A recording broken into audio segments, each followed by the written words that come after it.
Il y a plusieurs hypothèses évidemment. Certitude, la plus simple, c'est l'éviction pure et simple de Silvino et Ce qui n'est un pas nouveau une coach. habitude de la maison Non, ce n'est lyonnaise. pas une habitude. Deux entraîneurs simplement remerciés par Jean-Michel Aulas en, je crois, 14 entraîneurs depuis qu'il était à la tête du club, en tout cas depuis la fin des années 80.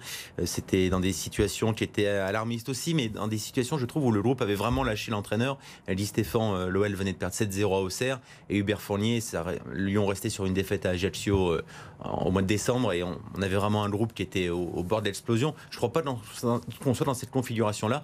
Par contre, je pense qu'il va forcément se passer quelque chose. Peut-être qu'on va changer quelque chose au niveau du staff, nommer un entraîneur adjoint qui connaît peut-être mieux le championnat de France, qui connaît peut-être mieux aussi la maison OL. On pense à Diaïda Fofana, son nom est circulé, il donne une grande satisfaction. C'est un très jeune entraîneur qui est à la tête de la réserve de l'OL, ancien joueur évidemment qui a dû arrêter sa carrière très tôt. Ou peut-être quelqu'un qui va arriver de l'extérieur mais qui connaîtra bien le championnat. Je crois que Silvino a une grosse difficulté, c'est qu'il est un nouvel entraîneur dans un environnement qu'il ne connaît absolument pas. Ni la Ligue 1, ni les joueurs français. Et Juninho, lui, d'accord, connaît très bien le club, mais il ne connaît pas son nouveau métier. Et lui non plus ne connaît pas, et ça c'est plus grave pour un directeur sportif, les forces vives du club. Par exemple, il a avoué ne pas connaître Maxence Cacré en début de saison, qui est l'un des grands espoirs de l'Olympique Lyonnais, qui ne joue jamais.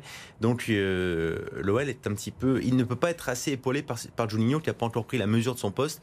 Donc à mon avis, il faut un nouvel homme pour aider ces garçons-là.